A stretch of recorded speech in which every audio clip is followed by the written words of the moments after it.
Peço que os irmãos abram suas Bíblias em Romanos, capítulo 12, versículo 9 em diante, e também depois, até o final, do capítulo, e o capítulo 13 também. Romanos 12, versículo 9 em diante, e depois capítulo 13. Diz assim a palavra do Senhor: O amor seja não fingido, aborrecei o mal e apegai-vos ao bem. Amai-vos cordialmente uns aos outros com amor fraternal, preferindo-vos em honra uns aos outros. Não sejais vagarosos no cuidado, sede fervorosos no espírito, servindo ao Senhor. Alegrai-vos na esperança e sede pacientes na tribulação. Perseverai na oração. Comunicai com os santos nas suas necessidades. Segui a hospitalidade. Abençoai aos que vos perseguem. Abençoai e não amaldiçoeis. Alegrai-vos com os que se alegram e chorai com os que choram. Sede unânimes entre vós.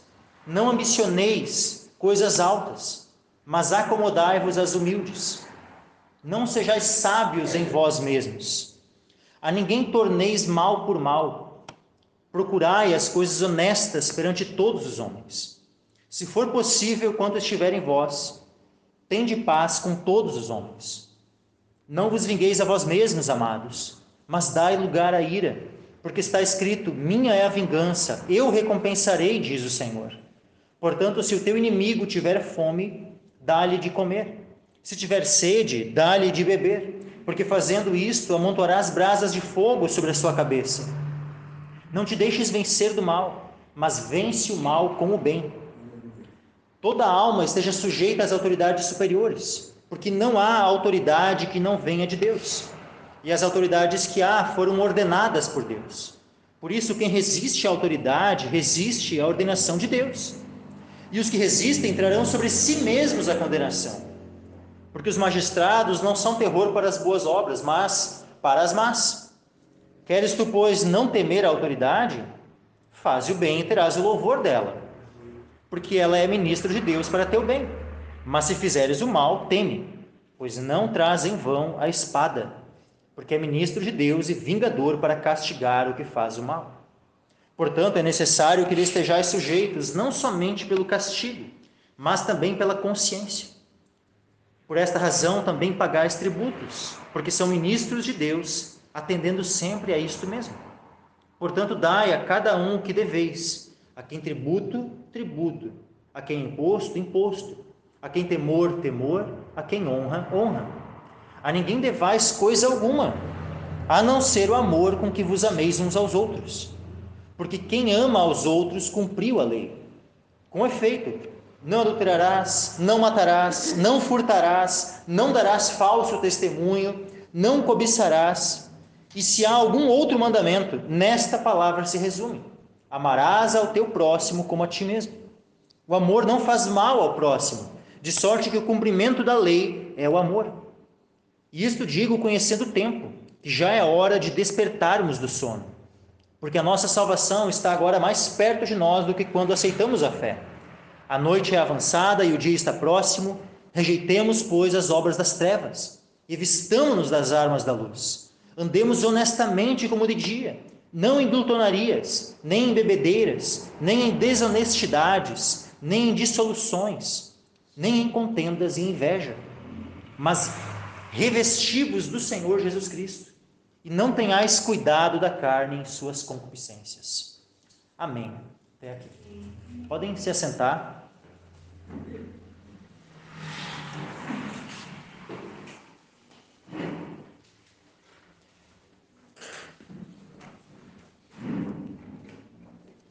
Então, começando aqui, versículo 9, de Romanos 12, diz que o amor seja não fingido. O amor seja não fingido. Eu já vou caminhar aqui novamente para alguns versículos que eu já havia exposto brevemente no final da última ministração, mas é importante a gente caminhar por eles novamente, reforçar esses ensinamentos aqui. E E a gente vê assim, quando a gente olha essa palavra aqui, o amor seja não fingido, me vem em mente aquele texto lá de 1 João, capítulo 3, quando diz assim, meus filhinhos, não amemos de palavra nem de língua, mas em obra e em verdade. E aqui quando João fala assim, não amemos de palavra nem de língua, não significa que a gente não vai poder, né, como o Maninho bem falou antes, né, expressar o nosso amor em palavras com a nossa língua. Não é que João está dizendo ali que nós não podemos fazer isso ou não devemos fazer isso, né? O problema é quando o amor ele somente consta de palavras, ele somente é expressado com a língua e, no final das contas, é um amor que não resulta em obra, não é um amor verdadeiro. Esse é o problema. É aquela pessoa que diz que ama, mas ela, na verdade, não é um amor sincero, não é um amor que vem lá do íntimo do seu coração, e não é um amor que mostra os seus frutos por meio das suas obras. Então, por isso que o amor ele não deve constar apenas de palavras, né, e da língua, mas em obra e em verdade. Mas é óbvio que nós devemos sim demonstrar o nosso amor com as nossas palavras, com a nossa língua, com a nossa boca. O problema é quando o amor é fingido. Diz que ama, mas no final das contas não ama. Mas agora, se nós amamos, nós devemos dizer que nós amamos. Nós devemos falar, e anunciar, expressar o nosso amor com nossas palavras. Aborrecei o mal e apegai-vos ao bem.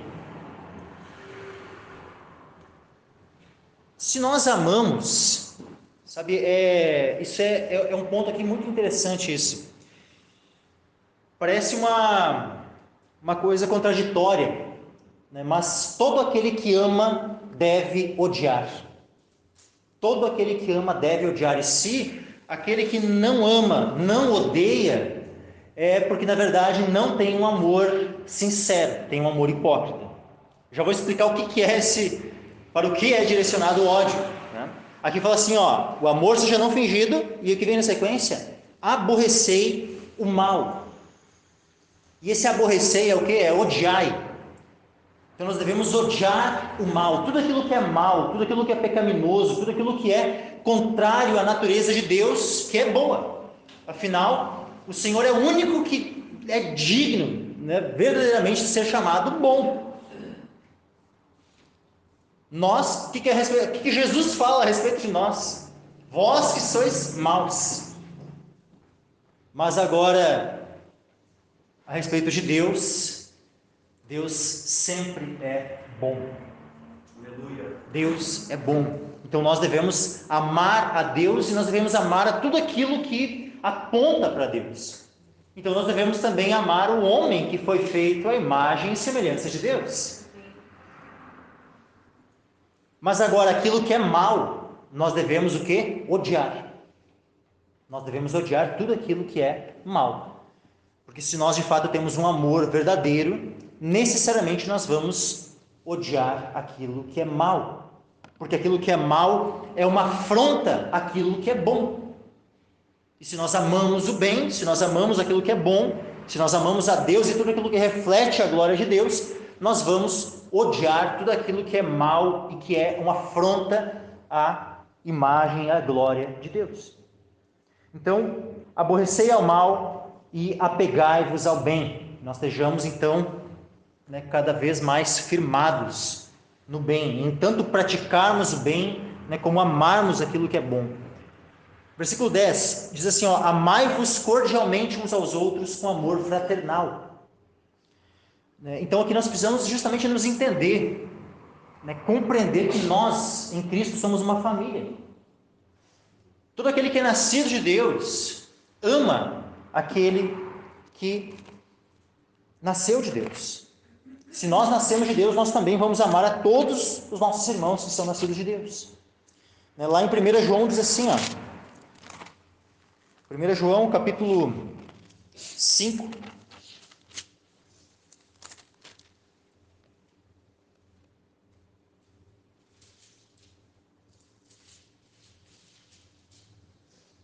versículo 1.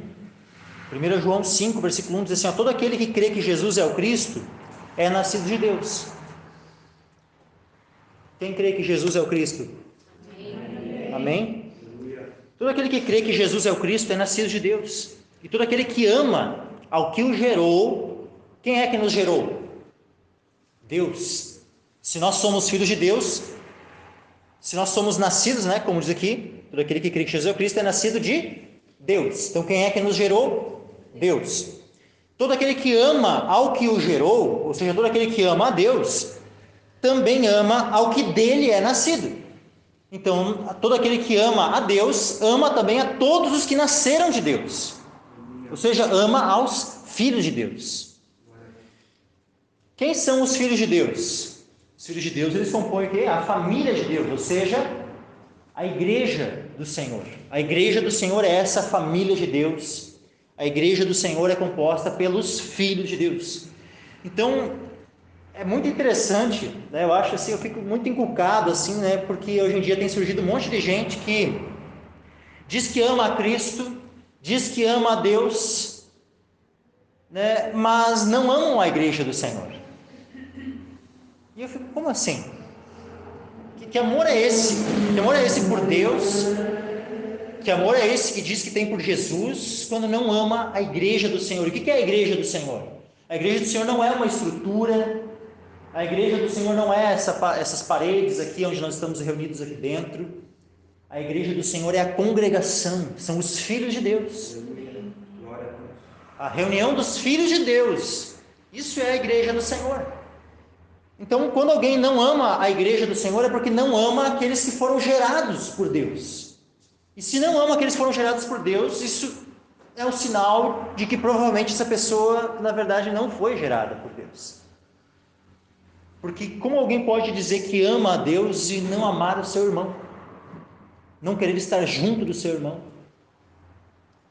Então, aqueles que são desigrejados, né, e se acostumam com isso, né, e começam, né, até a pegar esses ditos assim. Tem gente, né, que fala assim: eu amo a Jesus, eu só não gosto do fã-clube.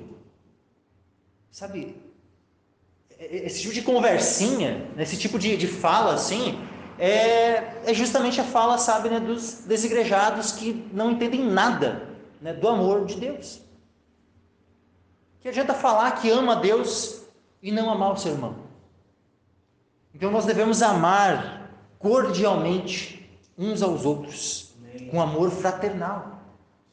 Devemos nos entender e viver como uma família. Sabe, infelizmente tem famílias que estão destruídas, mas não é porque existam famílias destruídas que elas devem ser o padrão para nós identificarmos o que é um amor dentro de uma família. Qual é o padrão do amor dentro de uma família? Uma família que está aos pés do Senhor. Uma família que serve ao Senhor é uma família onde todos se amam. Onde os irmãos dentro dessa família se amam. Onde os filhos amam os pais. Onde os pais amam os filhos. Então nós não podemos tomar como modelo de família isso que o mundo nos apresenta. Onde nós vemos pais matando filhos, filhos matando pais, onde ocorrem divórcios, onde ocorrem, sabe, tanta coisa perversa, abusos e tantas outras coisas. Isso não é o modelo que vai servir para nós do que é uma família. Mas agora o modelo que Deus nos apresenta na palavra, e o modelo daqueles que de fato vivem de acordo com o padrão da Escritura, esse é o modelo que nós temos que olhar para ver como é que é o amor dentro de uma família. Que cada uma das famílias aqui reunidas possam ser esse exemplo, esse modelo de família, onde esse amor é expresso, onde esse amor dentro de cada uma dessas famílias, das nossas famílias, venha também, sabe, ocorrer de maneira semelhante no corpo, em todo o corpo, na congregação. E nós precisamos ter esse amor cordial uns pelos outros, esse amor fraternal, né, uma amizade de irmãos, sabe, uma cumplicidade, né, entre nós, não uma cumplicidade no pecado, né, mas realmente, sabe, aquele ombro a ombro, assim, aquele, sabe, pode contar comigo, sabe, de estar presente, estar, sabe, disposto, né, a apoiar o teu irmão, a suportar o teu irmão, a ser um ajudador do teu irmão. E aí diz, preferindo-vos em honra uns aos outros.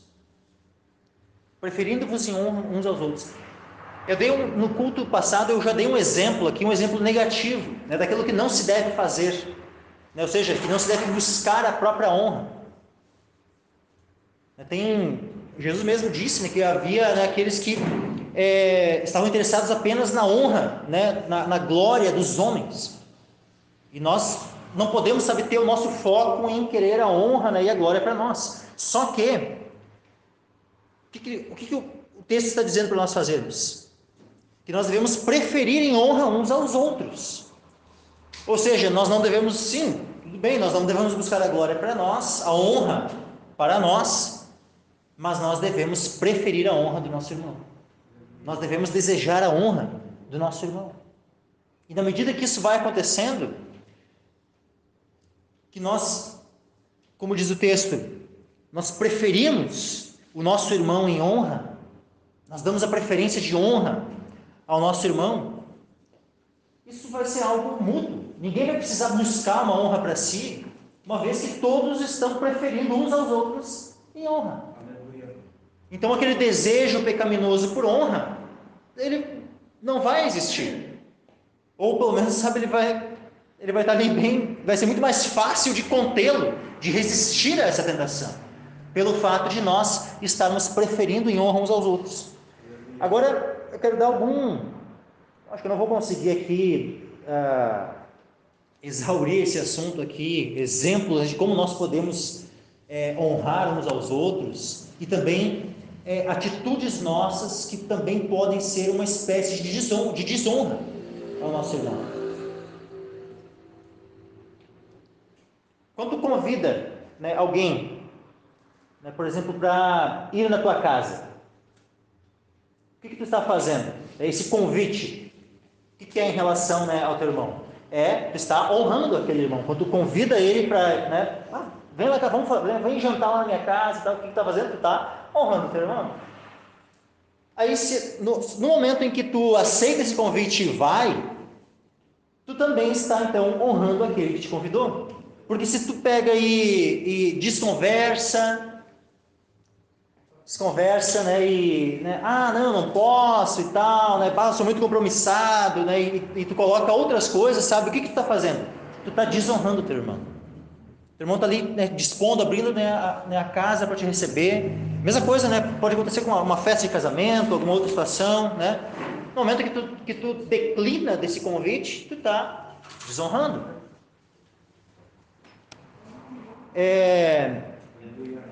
Vamos pegar aqui uma outra situação.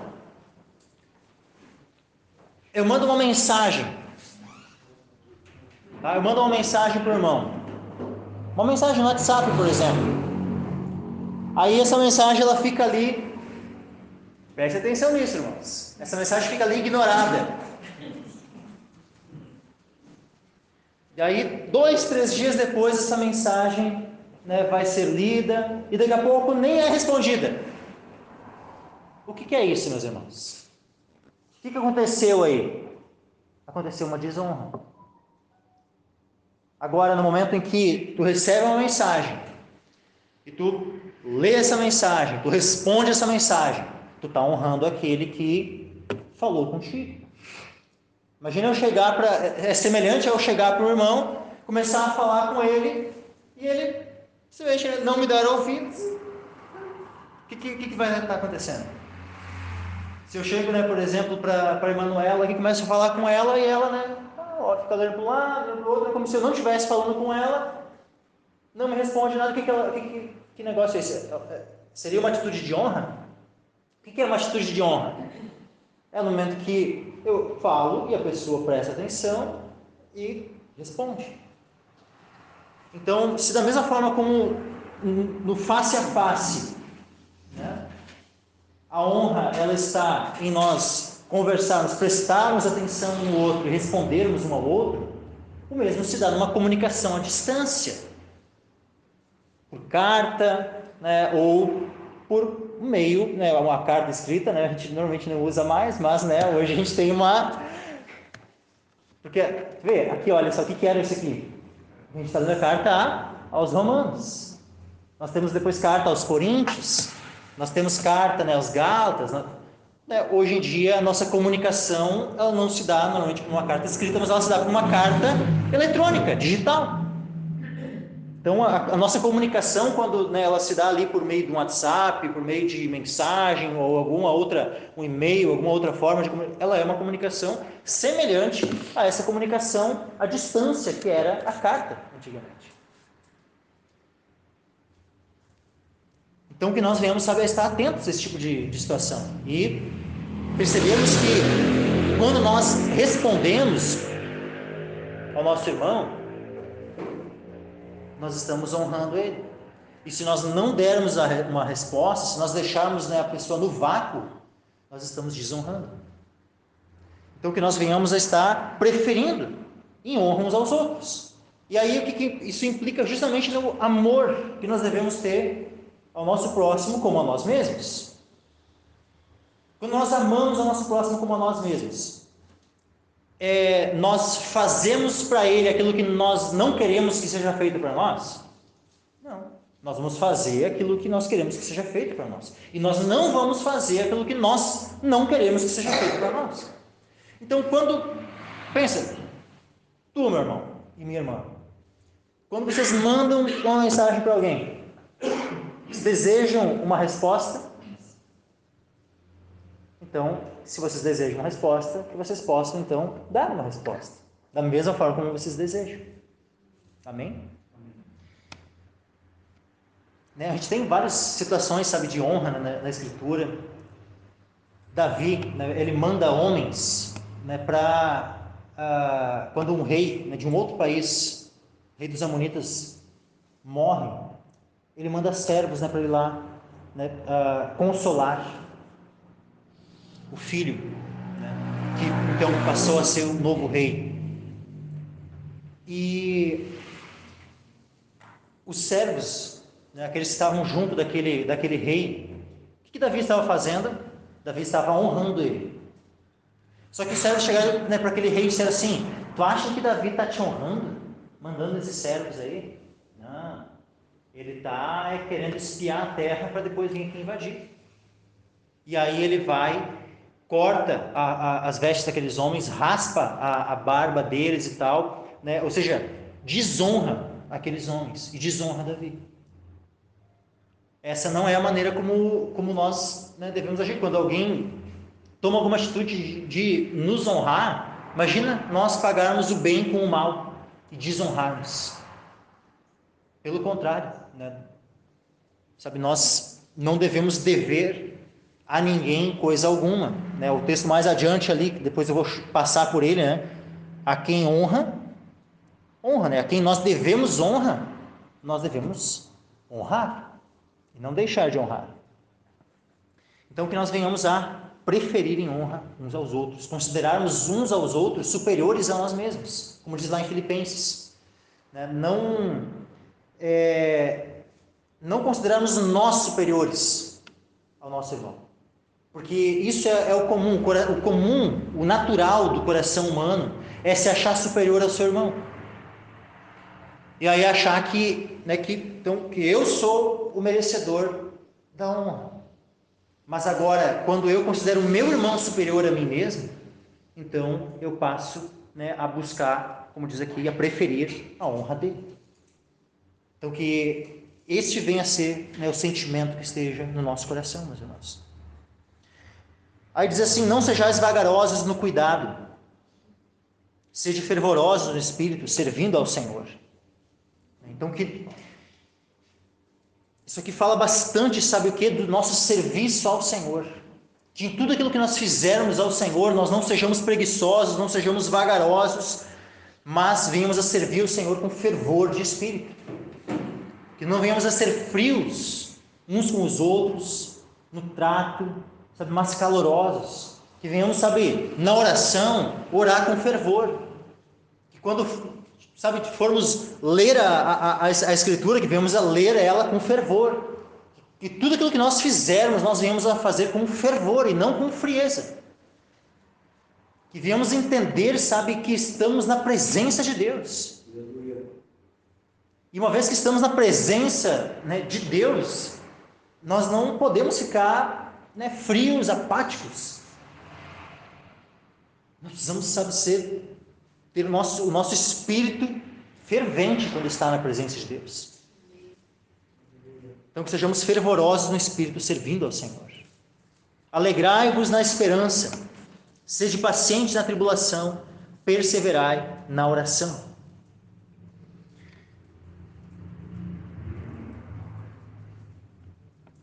Aqui é uma coisa vai puxando a outra.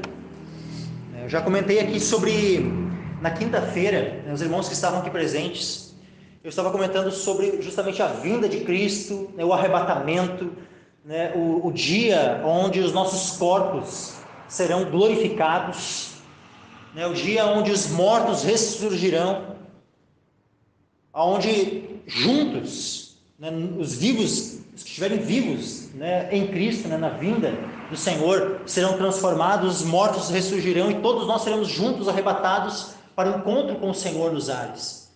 E o que é isso, meus irmãos? Essa é a esperança a qual nós temos. Sabe, tem muita gente que deposita a sua esperança nas coisas dessa vida. Coloca a sua esperança num trabalho, coloca a sua esperança numa faculdade, vai lá e faz uma faculdade, eu tenho esperança de que isso aqui vai mudar a minha vida e tal. Aí o outro, vai lá e faz, deposita as suas esperanças num concurso público, no qual vai lá e faz o concurso, passa, e daí, agora eu vou ter uma estabilidade e tal, e coloca, a sua esperança nessas coisas. O outro, vai lá e começa a acumular, bens materiais e dinheiro, começa a ter uma conta, no banco recheada, e começa, a compra um imóvel, depois compra outro, e compra mais terras, e compra isso, e coloca a sua esperança nessas coisas. Mas agora, o Filho de Deus, aquele que verdadeiramente é um crente no Senhor Jesus, não pode ter esperança nessas coisas. Nossa esperança não pode estar no nosso trabalho, no nosso estudo, nos bens que nós temos, ou qualquer outra coisa desta vida. A nossa esperança deve estar no Senhor, a nossa esperança deve estar naquilo que Deus nos prometeu, nas promessas de Deus, e especialmente no que tange a eternidade. Porque, como diz aquele texto lá em 1 Coríntios, meus irmãos, que é tão tremendo.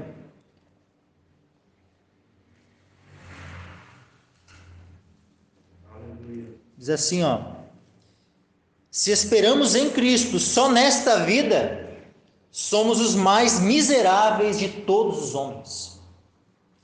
Se a nossa esperança, mesmo que naquilo que Cristo pode nos conceder, nesta vida, em qualquer promessa que tenha na Escritura, e a Escritura de fato tem promessas que se cumprem nesta vida, mas se a nossa esperança em Cristo estivesse relacionada apenas às coisas desta vida, nós seríamos o quê? Os mais miseráveis de todos os homens. Então é óbvio que esse alegrai-vos na esperança não está relacionado às coisas desta vida, mas está relacionado à eternidade. É a esperança de vida eterna. Essa é a esperança que nos alegra em qualquer circunstância, mesmo diante da tribulação, mesmo diante da dificuldade.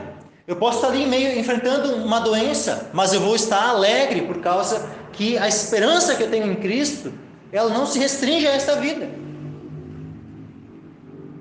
Eu posso ser perseguido, eu posso ser preso por amor a Cristo, eu posso sofrer o que eu tiver que sofrer nessa terra, posso enfrentar qualquer tribulação que for, eu vou ser paciente em meio à tribulação, porque a minha esperança é uma esperança viva em Cristo, não uma esperança nas coisas dessa terra. Só que em tudo isso, meus irmãos, nós vamos conseguir nos alegrar na esperança, continuar firmes, pacientes na tribulação, se nós perseverarmos na oração. Então assim, persevera na oração. Tem uma coisa que, quando Jesus falou uma parábola, justamente sobre a perseverança na oração, ele fala de uma viúva que chegava, né, diante de um juiz que era injusto. E ela ficava ali, insistindo com ele: julga a minha causa, julga a minha causa. E ele não julgava, não julgava. E ela continuava insistindo: julga a minha causa. E até que ele chegou um dia: pá, eu vou julgar a causa dessa mulher, porque, né, ficou sem paciência e resolveu julgar a causa dela. E Jesus fala assim: olha esse juiz iníquo, a forma como ele agiu. Ela foi ali insistente, ela foi perseverante nos pedidos dela, né, de que ele fizesse justiça. E ele por fim resolveu julgar a causa dela, para ela parar de incomodar ele. Mas agora, a nossa relação com Deus, ele é um juiz injusto ou ele é um justo juiz? Ele é um justo juiz. Ele é alguém que está interessado apenas em si mesmo, como aquele juiz da parábola, né, que apenas julgou por causa do interesse próprio, né, de não ser mais incomodado. Ou Deus é um Deus de amor, que está atento às nossas necessidades, mesmo antes de nós pedirmos. Ele é esse Deus de amor. Então, quão mais disposto Deus está de ouvir a oração dos seus eleitos, que a Ele clamam dia e noite. Só que nós devemos perseverar. Porque Deus diz sim: quando o Filho do Homem vier, achará fé na terra? Então, sabe, pode ser que venham tempos de tribulação pela frente. Se nós tivermos que enfrentar tempos de tribulação, nós só vamos estar capacitados a enfrentar esses tempos de tribulação se formos perseverantes na oração. Se formos como esses eleitos que clamam a Ele dia e noite. Porque se nós negligenciarmos com a oração, não vamos conseguir nem nos alegrar na esperança e nem sermos pacientes na tribulação. Sabe, falando aqui de escatologia, tem muita gente que crê que a igreja não vai passar pela tribulação, pela grande tribulação. Só que, meus irmãos, eu entendo que nós precisamos nos preparar, estarmos prontos. Porque o que eu enxergo na Escritura não é uma igreja que é arrebatada antes, mas sim uma igreja que permanece nesse período. E se a vinda de Cristo estiver realmente perto, e nós tivermos que enfrentar esse período, que nós venhamos a nos atentarmos muito bem para esta palavra, e sermos perseverantes na oração, para mesmo em meio a toda angústia que tivermos que enfrentar, que nós possamos estarmos alegres na esperança e sermos pacientes na tribulação. Amém, meus irmãos? Comunicai com os santos nas suas necessidades e seguir a hospitalidade. Quando diz assim, comunicai com os santos nas suas necessidades, isso nos aponta realmente em termos comunhão e repartirmos daquilo que nós temos. Isso, lógico, num primeiro momento nós podemos entender, né, em relação aos nossos bens, aquilo que o Senhor nos concedeu de bens materiais, seja de comida, roupa, dinheiro, a nossa casa, o nosso carro, o que, né, Deus nos concedeu, que nós venhamos a comunicarmos, né, com as necessidades dos santos. Eu lembro de uma situação, né, onde eu e minha esposa ficamos um tempo sem carro, né, e estávamos então numa necessidade, era período de pandemia. E eu lembro que teve um casal de irmãos aqui que emprestou o carro deles para nós, né, por várias semanas, né? O André e a Carol, né, nos emprestaram, né, o carro deles, ou seja, eles comunicaram com os santos nas suas necessidades. Que coisa tremenda, né? E assim, da mesma forma, sabe, a gente poderia citar muitos outros exemplos, né, de situações que nós, né, que graças a Deus, sabe, né, nós vemos, né, aqui na congregação, né, os irmãos atentos à necessidade uns dos outros. sabe, e suprindo ali, quando há uma necessidade, né, os irmãos estão prontos para suprir essa necessidade, para comunicar, né, com os santos as suas necessidades. Só que aqui também, meus irmãos, quando fala assim, comunicai, né, fala, né, de uma comunhão que nós temos que ter com os santos em suas necessidades. E a necessidade aqui, muitas vezes, ela não vai poder ser suprida de maneira material. Muitas vezes nós entendemos a necessidade como algo material, algo físico, e quando é algo assim, nós devemos, é lógico, suprir. Mas as necessidades que existem, elas são só de um caráter material? Não. Existem necessidades que são de cunho espiritual. E como é que então nós vamos ter comunhão? Como é que nós vamos comunicar com os santos nas suas necessidades? Especialmente orando por eles, ministrando na vida deles uma palavra, uma exortação, consolo. Muitas vezes essa vai ser a forma de nós comunicarmos com os santos nas suas necessidades. Pense um irmão que está preso pela sua fé. E a gente ouve a notícia, né, de que esse irmão lá no outro lado do mundo, no outro país, está preso por causa da sua fé. E aí? Nós não vamos poder daí comunicar com ele na sua necessidade? Ter comunhão com ele na sua necessidade? Porque comunicar aqui é o verbo, né, que fala de ter comunhão. Poderia ser traduzido, né, de tenham comunhão com os santos nas suas necessidades. Poderia ser traduzido dessa forma. Olha como lá em Hebreus nos é dito sobre uma situação semelhante a essa. Hebreus 13, versículo 3. Lembrai-vos dos presos, como se estivesseis presos com eles, e dos maltratados, como sendo vós mesmos também no corpo. Olha isso. Lembrai-vos dos presos, como se estivesseis presos com eles. Ou seja, tenha tal comunhão com o teu irmão em Cristo. Se tiver um irmão preso, e tu vai orar por ele, como se tu mesmo estivesse preso com ele.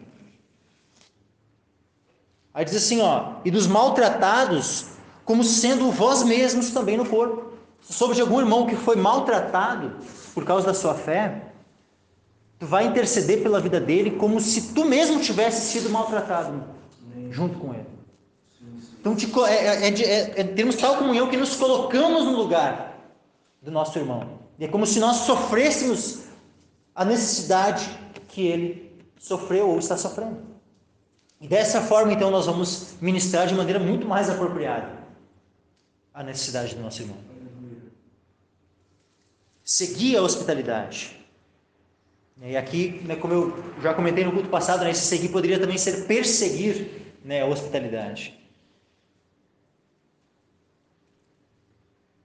Eu citei já, né, o exemplo de Abraão, o exemplo de Ló, né, que, né, homens, né, que foram atrás, né, eles fizeram questão, eles insistiram, né, para que aqueles homens, né, que por mais que eles não soubessem, eram anjos, eles acharam que eram simples homens, eles insistiram para que entrassem, né, no caso do Ló, na casa dele, Abraão, né, para que fossem ali, né, comessem, né, da comida dele e tal. Insistiu. E de maneira semelhante, meus irmãos, nós precisamos, todos nós, sermos hospitaleiros, sabe? Termos a nossa casa aberta, né? A nossa casa aberta tanto uns aos outros, né, aos irmãos, termos a nossa casa aberta, né, para recebermos, né, missionários. É algo tão bom, sabe? Achei tão interessante, assim, uma experiência tão prazerosa, sabe? Quando o Christian, né, aquele missionário que a gente envia, né, para oferta, né, como igreja, né, enviamos, né, para todos os meses, ajudando, né, na obra, que é missionário lá na Sérvia. Ele já esteve aqui em Capão da Canoa quando ministrou, e eu e a Marina tivemos o privilégio de acolhermos, né, eles na nossa casa. Né, e que coisa, sabe, abençoada, né, que é. Outros pastores, né, teve um tempo, né, onde estava ainda no outro prédio, né, antes de sairmos do outro prédio, assim, e vinham, né, pastores, né, para ministrar conosco, né. Quantas vezes, né, esses pastores vieram assim e pudemos, né, recebê-los, né, acolhê-los, né, em casa, assim. Sabe? E é algo, sabe, tão tremendo. Então, Senhor, que cada um, irmão, cada um de vocês possa saber, né, ter esse desejo, né, de ser hospitaleiro, de ter a casa aberta, poder receber alguém, né, na sua casa, né, de poder convidar. E aí eu até já digo assim, ó, isso aqui não precisa ser aplicado só no caso, né, de um missionário, de um pastor, alguém que está fazendo a obra e precisa, né, ter um pouso. Né? Aqui fala por mais que o ponto principal seja esse, né, porque quando fala assim, hospitalidade ela é o termo grego, né, para hospitalidade, tá? É amor para com o estrangeiro. Por isso que, por exemplo, amor para com o estrangeiro. É isso. Essa, tipo assim, mais literalmente, né? O que vai dar origem ao termo hospitalidade é isso. É um amor para com o estrangeiro. Ou seja, alguém que estava, né, de fora, não tem condições, né? Daqui a pouco, imagina, chega alguém, né? Tu chega num outro país, não conhece nada ali. Às vezes vai ter dificuldade de pouso, dificuldade, né, de tudo. E aí, então, aquele que tem esse amor para com o estrangeiro, né, justamente ia ser a provisão para a vida dessa pessoa, acolhendo na sua casa, estando com a sua casa aberta, né, para recepcionar, para poder suprir, né, qualquer necessidade que houvesse. Só que é óbvio que isso não precisa ser aplicado somente a um estrangeiro, alguém, né, que vem, né. Nós precisamos ser hospitaleiros, né, e ter a nossa casa aberta uns para os outros. Aí diz assim, abençoai aos que vos perseguem, abençoai e não amaldiçoeis. Percebam que aqui é enfatizado, né? Abençoai aos que vos perseguem. Aí repete, abençoai. E diz mais, além de repetir novamente abençoai, diz assim, não amaldiçoeis. É como se estivesse, na verdade, repetindo 3 vezes a mesma coisa. Por quê? Por que será isso? Porque há uma tendência no coração do homem de pagar o mal com o mal. De sofrer uma afronta e já começar a falar mal. O amaldiçoar aqui não é simplesmente, pode vir na mente, na nossa mente assim, que o amaldiçoar é tipo uma espécie de rogar uma praga. Não, por mais que o rogar uma praga também seja amaldiçoar, mas amaldiçoar não está restrito somente a rogar praga na vida de uma outra pessoa. Mas o amaldiçoar também fala a respeito de falar mal. Então nós devemos cuidar com a nossa língua para não estarmos falando mal do próximo. Quando fala assim, então, abençoai. Abençoar não é somente rogar, né, por uma bênção, né, para que a pessoa seja abençoada. Mas o abençoar também fala de falar bem, fala de bem dizer.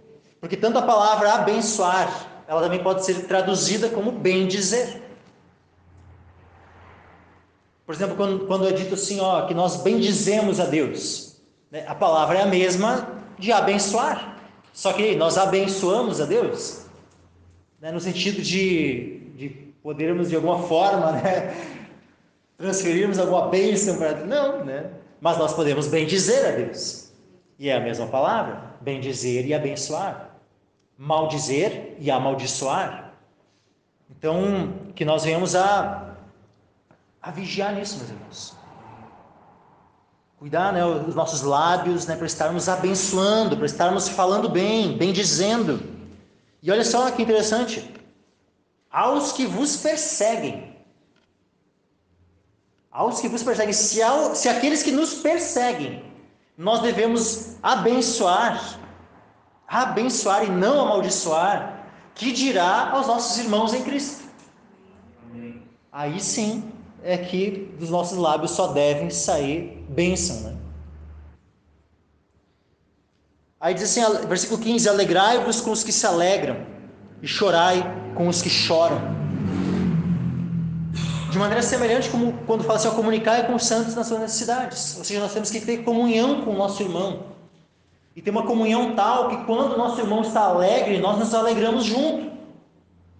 Aconteceu algo bom com o nosso irmão está ali alegre, festejando, a gente não vai ficar, invejando a alegria do nosso irmão. Ou murmurando, por que acontece coisa boa com ele, comigo? Não. O nosso irmão está alegre, a gente vai se alegrar com ele. Que a alegria do nosso irmão seja a nossa alegria. E que da mesma forma, quando o nosso irmão estiver chorando, que nós venhamos a chorar junto com ele. Quando o nosso irmão estiver, num momento triste, aconteceu alguma situação, perdeu alguém, perdeu um ente querido, ou está ali com uma doença e está ali abatido, que nós venhamos a ter comunhão com esse irmão nos seus sentimentos, nas suas lutas, nas suas dificuldades, assim nas suas vitórias como nas suas derrotas. Assim, quando ele está alegre, feliz, que também seja a nossa alegria e felicidade, mas que quando ele estiver triste e chorando, que nós venhamos a nos entristecer e chorar com ele. Aleluia. Quando Lázaro morreu, o que aconteceu? Estava lá Maria chorando, estava lá Marta, estava lá outras pessoas que amavam Lázaro lá, chorando. E aí Jesus, ele sabia o que ia fazer. Ele sabia que ia ressuscitar Lázaro. Mas mesmo assim, ele vê Maria chorando, ele vê, algumas outras pessoas chorando, e o que ele faz? Jesus chorou. Versículo mais curto do Novo Testamento. Jesus chorou.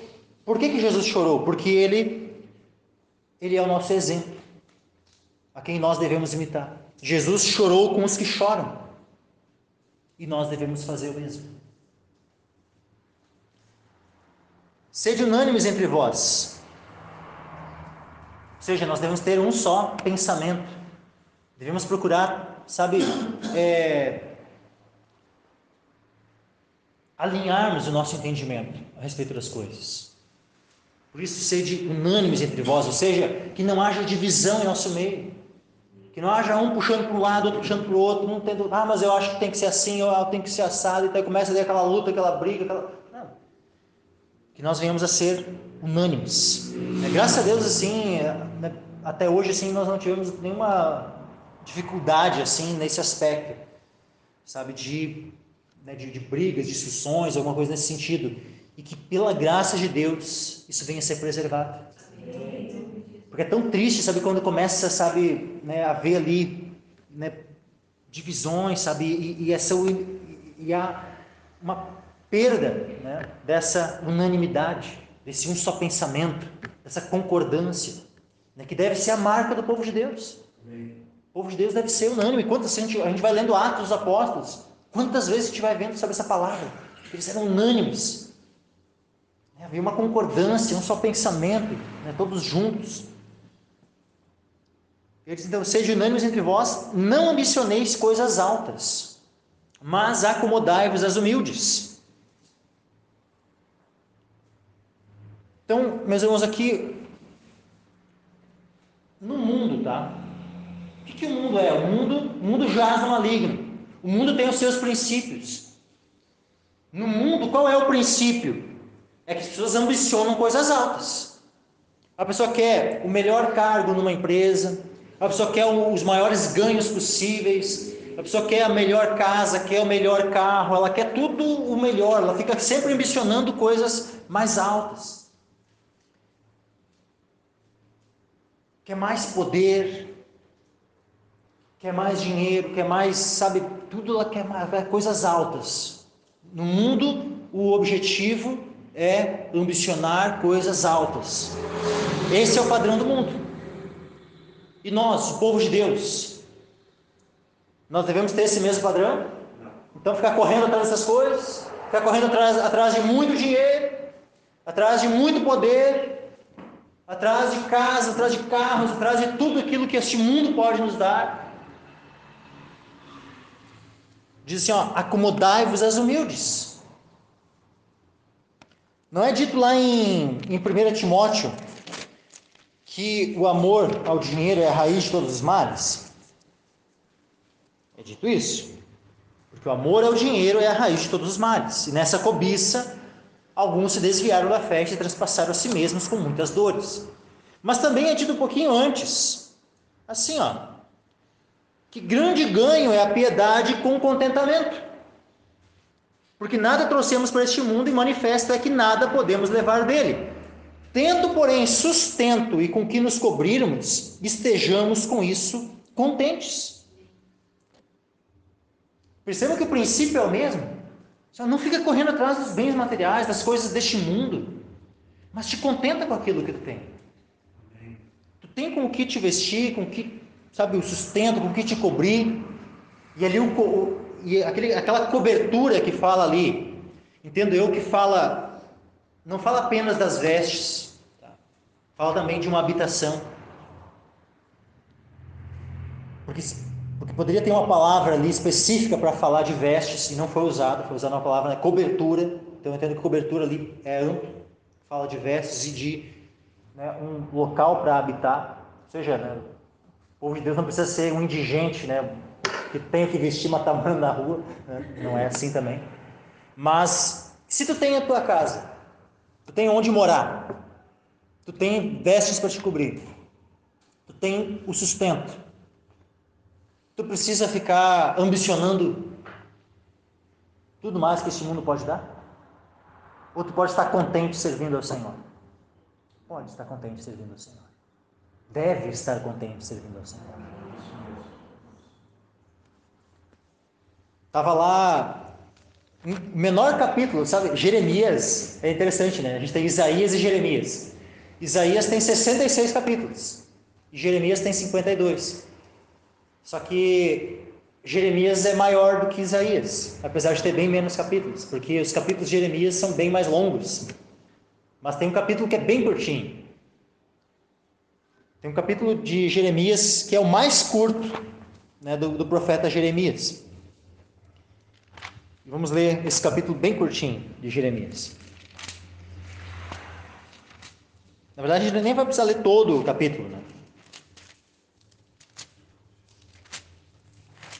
Capítulo 45 de Jeremias. Diz assim. É uma palavra que Deus direcionou especialmente para Baruque. Baruque foi um homem que andava junto com Jeremias. E ele principalmente era aquele que quando Jeremias ditava e Baruque escrevia. Então o livro de Jeremias, na sua maior parte, foi escrito por Baruque. Não que Baruque foi inspirado, não. Quem foi movido pelo Espírito Santo, para que o livro de Jeremias fosse composto foi o próprio Jeremias. Mas o que acontece? Deus movia o coração de Jeremias e Jeremias ditava as palavras e Baruque ia escrevendo.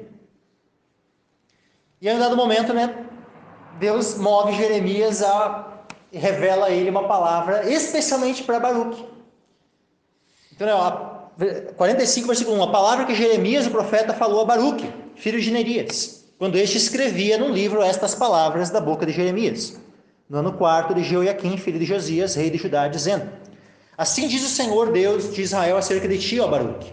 Disseste: ai de mim agora, porque me acrescentou o Senhor tristeza sobre a minha dor. Estou cansado do meu gemido e não acho descanso. O que estava acontecendo aqui? Murmuração. Então, Baruque estava murmurando da sua sorte. Versículo 4.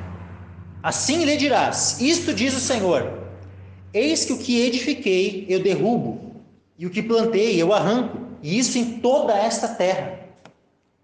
Deus estava enviando os exércitos da Babilônia para destruir toda a terra de Israel. E aí, versículo 5, aí Deus faz uma pergunta para Baruque: e procuras tu grandezas para ti mesmo? E procuras tu grandezas para ti mesmo? Aí Deus dá uma ordem: não as procures, porque eis que trarei mal sobre toda a carne, diz o Senhor.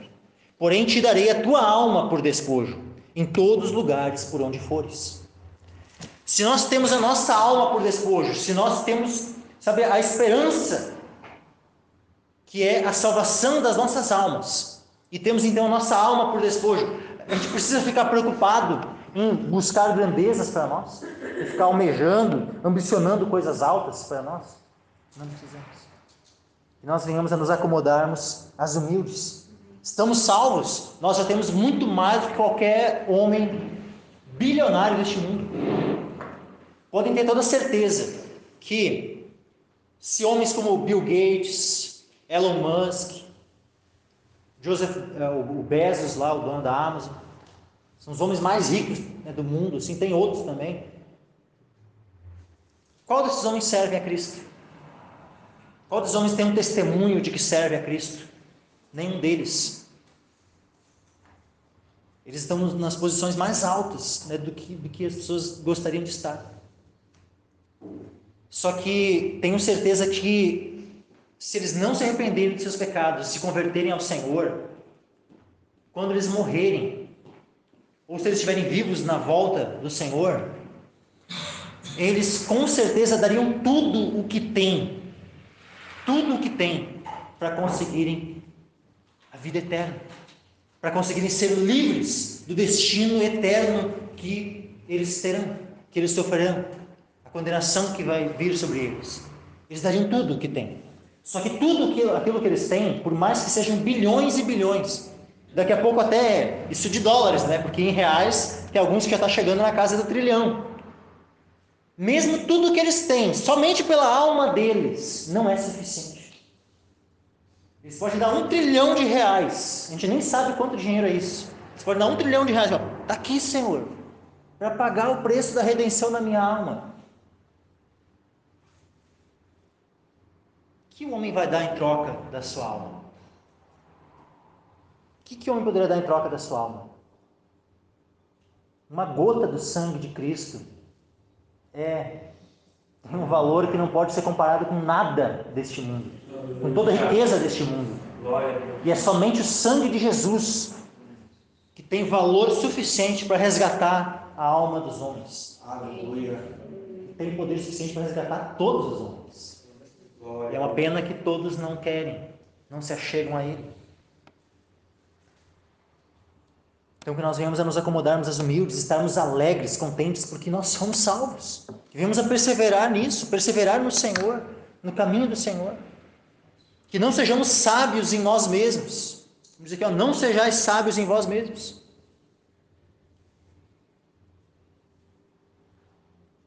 Tem muita gente que se considera, sabe, né?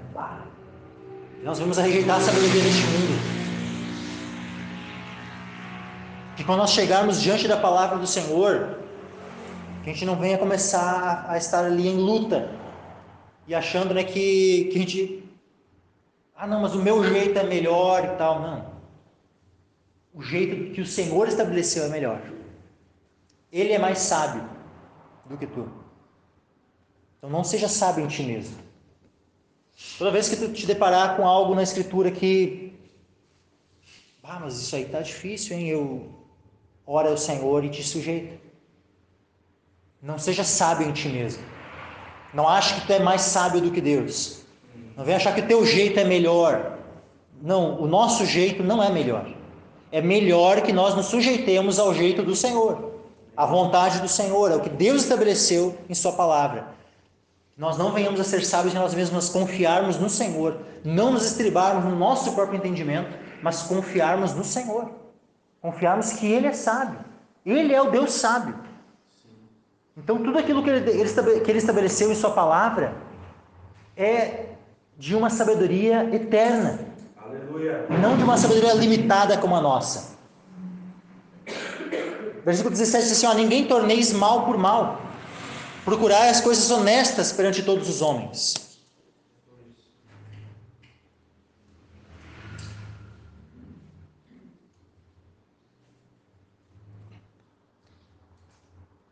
E aí diz assim no 18 ainda, se for possível, quanto estiver em vós, tende paz com todos os homens. Então muitas vezes vem situações, vem circunstâncias onde, né, pessoas se colocam contra nós. E muitas vezes até mesmo fazem um mal contra nós. E o que nós devemos fazer? Dar o troco? Pagarmos na mesma moeda? Como o mundo diz assim, não levar desaforo para casa. É assim que nós vamos agir? Não. Não, como eu diz aqui, a ninguém torneis mal por mal. Procurar as coisas honestas perante todos os homens. Sabe, aquilo que está em nós, da nossa parte, nós temos que fazer o bem. Nós temos que viver de uma maneira honesta, com bom testemunho, perante todos os homens. Ou seja, nós temos que ter um bom testemunho. Quando fala assim, procurar as coisas honestas perante todos os homens, isso fala de um padrão de vida honesto. Fala de um padrão de vida, ou seja, que tem um bom testemunho perante os de fora. Na verdade, não é só perante os de fora, é perante os de dentro também, né? Porque é perante todos os homens. Procurar as coisas honestas perante todos os homens. Se for possível, quanto estiver em vós, tende paz com todos os homens. Ou seja, se alguém for teu inimigo, que seja uma coisa unilateral, só da parte dele, não da tua parte. Entre o povo de Deus não pode haver, sabe, uma rixa que é bilateral, ou seja, de ambos os lados. Tanto, né, eu crente e o outro ímpio, né, e aí nós dois vamos brigados um com o outro. Não, isso não pode haver. Da nossa parte sempre tem que haver o quê? Perdão, tem que haver disposição de reconciliação, de paz. Mas o outro não quer. Se o outro não quer, tu fez tudo possível para que houvesse paz, para que houvesse reconciliação, e a outra pessoa não quer, aí o problema é da outra pessoa. No que dependeu de ti, tu buscou ter paz. E é assim que nós devemos agir. Não importa se a pessoa não quer ter paz. No que depender de nós, nós devemos nos esforçar para ter paz. E jamais nós devemos ser aquele endurecido, orgulhoso, que precisa ser procurado, que não toma iniciativa na reconciliação. O cristão, o verdadeiro discípulo de Cristo, ele sempre é chamado a tomar a iniciativa na reconciliação. Quando há uma discussão, houve ali uma briga, um desentendimento, nós, como cristãos, nós devemos tomar a iniciativa. Se nós pecamos, nós precisamos tomar a iniciativa de irmos pedir perdão. Chegar para o meu irmão, pequei contra ti, me perdoa. Buscar reconciliação, te humilhar, né, e pedir perdão se tu pecou. Mas agora, se o outro pecou contra ti, tu não teve culpa nenhuma, tu de fato não pecou, só outra pessoa pecou contra ti, e daqui a pouco ainda está lá toda, né, achando que tá no direito dela e tal, tu vai buscar convencê-la do seu pecado, vai buscar repreendê-la. Aquela história lá, né, que o ofendido é o que pede perdão, isso aí não é bíblico. Eu ouvia, né, muito, né, tinha gente que falava assim, o evangelho é assim, o ofendido é o que pede perdão. Não, onde é que está isso na Bíblia? Na Bíblia diz assim, se o teu irmão pecar contra ti, vai entre ti e ele, repreende-o entre ti e ele só. Não diz, vai lá e pede perdão, né? Se o teu irmão pecar contra ti, vai lá e pede perdão. Não diz para pedir perdão, diz para repreendê-lo. Eu acho que isso vai ser feito em amor, de maneira a buscar a reconciliação, a restauração, com sabedoria. Mas nós precisamos sempre tomar a iniciativa. Caso tenhamos sido aqueles que ofenderam, então nós vamos pedir perdão por termos ofendido. E se nós fomos aqueles que fomos ofendidos, nós precisamos ir ter com a pessoa também, não para pedir perdão, porque fomos ofendidos, mas para buscar conduzir esse irmão, ou caso seja um ímpio, ao arrependimento e à reconciliação. Mas nós precisamos tomar a iniciativa. Não é, eu fui ofendido, a pessoa que tem que vir atrás de mim. Não. Tu foi ofendido, vai lá ter com o teu irmão, é o que a palavra diz. Nós precisamos tomar a iniciativa na reconciliação. Se tu é quem pecou, é quem ofendeu, não fique esperando a pessoa vir até ti para te repreender, para te corrigir, não. Vai lá, te humilha e pede perdão, se tu pecou. Então, que nós venhamos a tomar a iniciativa, e no que depender de nós, termos paz com todos os homens. E aí diz assim, não vos vingueis a vós mesmos, amados, mas dai lugar à ira,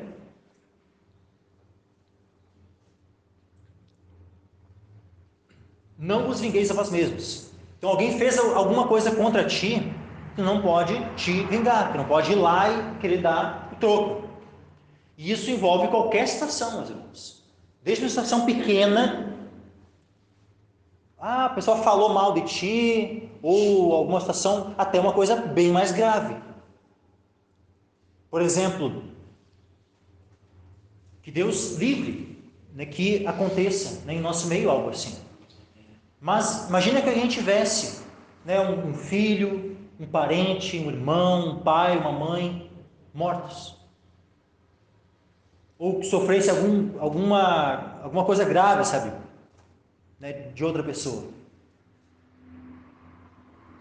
Qual é a tendência natural do homem? É querer buscar vingança. Essa é a tendência natural. Mas o que nós, como cristãos, devemos fazer? Não vos vingueis a vós mesmos, amados, mas dai lugar à ira. A ira é lógico que vai brotar.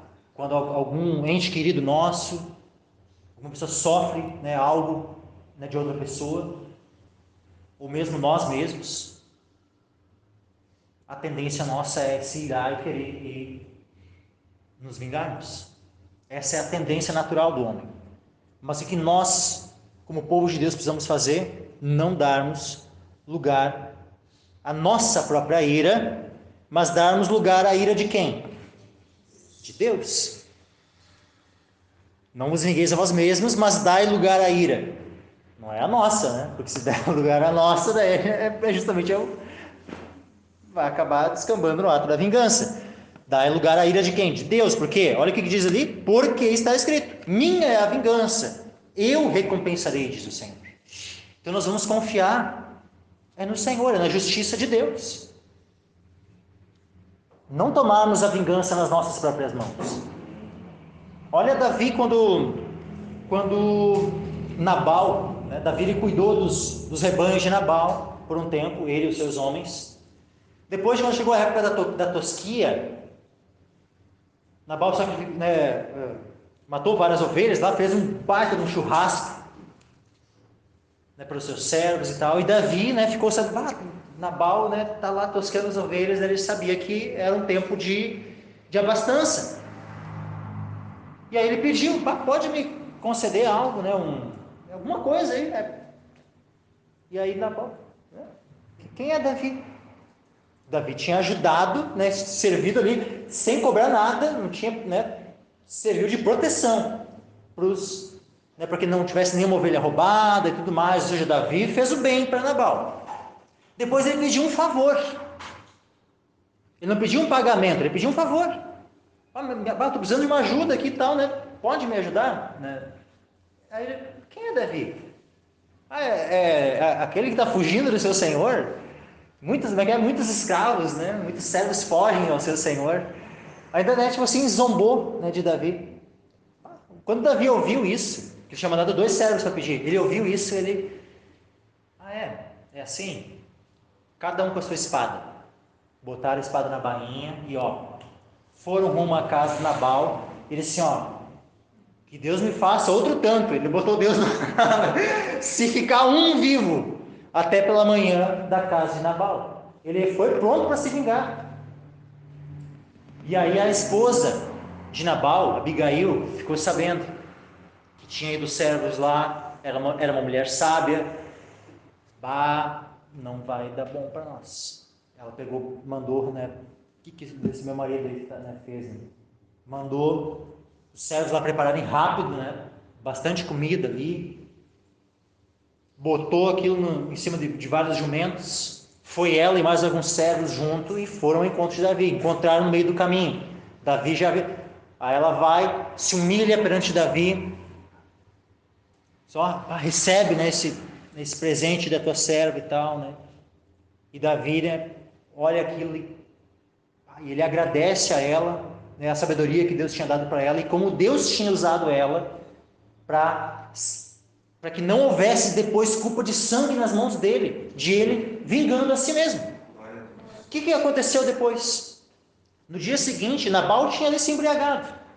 No dia seguinte, quando ele já estava, né, já sarado, já né, do vinho, já estava já ação de novo. Aí Abigail conta para ele o que aconteceu. E aí Nabal se assustou e aquilo, o coração dele provavelmente teve alguma espécie de infarto, alguma coisa do tipo. E 10 dias depois ele morre. O que aconteceu ali? Deus vingou a Davi. Ele não precisou ele tomar a vingança nas suas próprias mãos. E é outra coisa muito interessante também em relação a Davi, né? Mas antes de eu ler esse texto, né, que é Davi em relação a Saul, diz assim, versículo 20 e 21: portanto, se teu inimigo tiver fome, dá-lhe de comer, se tiver sede, dá-lhe de beber, porque fazendo isto, amontoarás brasas de fogo sobre a sua cabeça. Então, o que nós devemos fazer em relação ao nosso inimigo? Nós devemos fazer o bem para ele, nós devemos amar o nosso inimigo, demonstrar amor para com o nosso inimigo. Porque, fazendo isso, nós vamos amontoar brasas de fogo sobre a sua cabeça. E aí, podem ter 2 resultados. Primeiro resultado, pode ser que a nossa atitude de amor, de pagar o mal que ele nos fez com o bem, isso pode resultar em ele se arrepender dos seus pecados e passar a ter paz, passar a estar reconciliado conosco e com Deus. Essa é uma possibilidade. Essa é uma das coisas que podem acontecer quando nós agimos dessa forma. Mas, outra forma, e se aquela pessoa, se aquele inimigo continua em sua impiedade, em sua injustiça, continuando, né, como nosso inimigo e tudo mais, o que essas brasas de fogo sobre a cabeça dele se tornarão? Em quê? Em juízo de Deus sobre ele. Se tornarão na vingança do Senhor sobre a vida dele. É o que nós lemos no Salmo. O Salmo que o Gaúcho leu no início aqui, Salmo 120. Né? Coisa interessante aquele Salmo, né, que ele diz assim: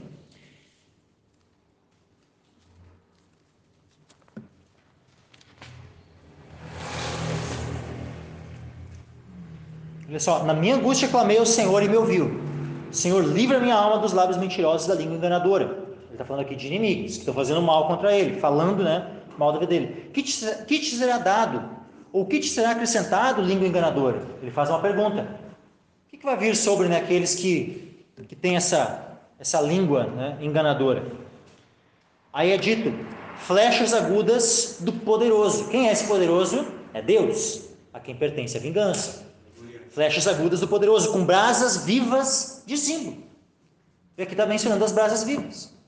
Aí diz assim, ai de mim, que peregrino em Meseque e habito nas tendas de Quedar. A minha alma bastante tempo habitou com os que detestam a paz. Vê, bastante tempo habitou com os que detestam a paz. Pacífico sou, mas quando eu falo, já eles procuram a guerra. Então, tu vê, era alguém que, no que dependesse dele, ele era pacífico. No que dependesse dele, ele procuraria ter paz com todos. Mas as pessoas não queriam ter paz com ele. Continuavam insistindo em não querer ter paz com ele. E uma vez que estavam insistindo em não querer ter paz com ele, qual era o destino que as pessoas iriam ter? Iriam receber o castigo da parte do Senhor, a vingança da parte do Senhor. As flechas agudas do poderoso com brasas vivas de zimbro da parte de Deus.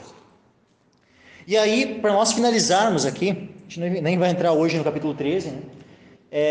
Mas para a gente finalizar aqui, um exemplo, né? Outro exemplo na vida de Davi, né, dessa situação, de alguém que entrega, né, diante do Senhor, né, essas situações né, de vingança e tudo mais, né, e não se vingar a si próprio. É 1 Samuel, capítulo 24, que diz assim, e sucedeu que, voltando de perseguir os filisteus, anunciaram-lhe dizendo, eis que Davi está no deserto de En-Gedi. Então tomou Saul 3.000 homens escolhidos entre todo Israel, e foi em busca de Davi e dos seus homens, até sobre os cumes das penhas, das cabras montesas. E chegou aos currais de ovelhas no caminho, onde estava uma caverna, e entrou nela Saul a cobrir os seus pés. E Davi e os seus homens estavam nos fundos da caverna. Então os homens de Davi lhe disseram, Eis aqui o dia do qual o Senhor te diz: eis que te dou o teu inimigo nas tuas mãos, e far-lhe-ás como te parecer bem aos teus olhos. Aqueles que estavam com Davi disseram: vai lá, te vinga, né, de Saul agora. Saul entrou na caverna, não sabia que Davi e os homens dele estavam ali dentro. Aproveita a oportunidade, Deus é que te deu essa oportunidade de tu te vingar. Eles falaram isso para Davi.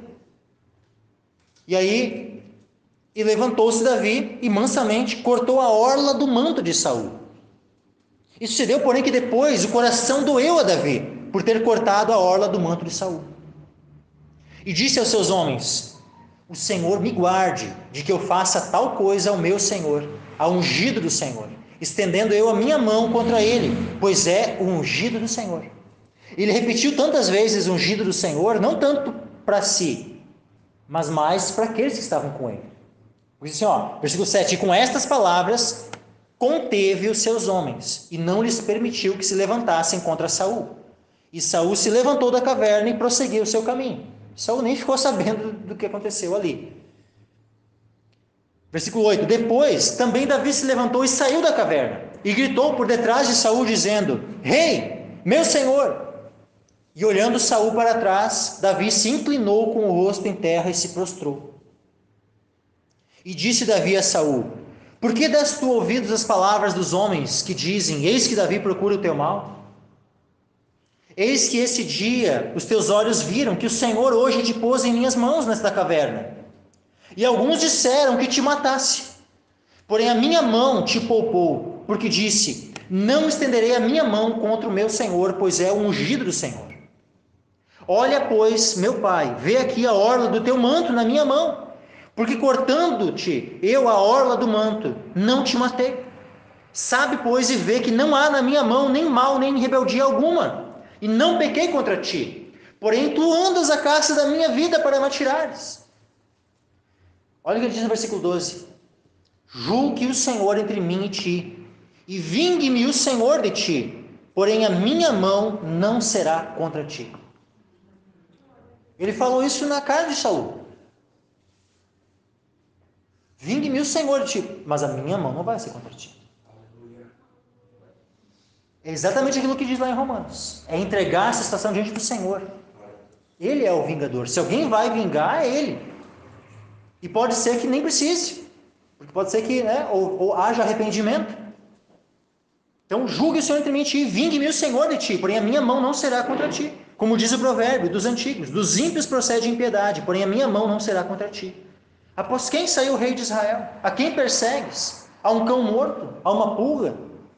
O Senhor, porém, será juiz, e julgará entre mim e ti, e verá e advogará a minha causa, e me defenderá da tua mão. E sucedeu que, acabando Davi de falar a Saul todas essas palavras, disse Saul: é esta a tua voz, meu filho Davi? Então Saul levantou a sua voz e chorou. Saul levantou a sua voz e chorou, e disse a Davi: mais justo és do que eu, pois tu me recompensaste com bem, e eu te recompensei com mal. E tu mostraste hoje que procedeste bem para comigo, pois o Senhor me tinha posto em tuas mãos, e tu não me mataste. Porque quem há que, encontrando o seu inimigo, o deixa ir por bom caminho?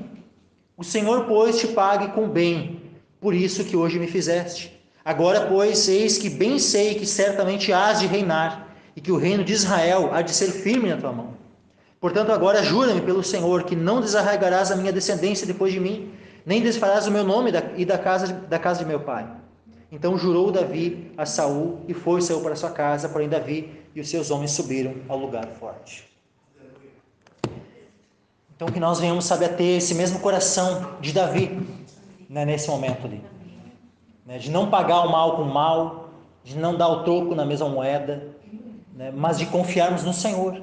Se for necessário que haja vingança, que essa vingança venha da parte do Senhor. Mas que nós venhamos, da nossa parte, orarmos, e abençoarmos aquele que nos persegue.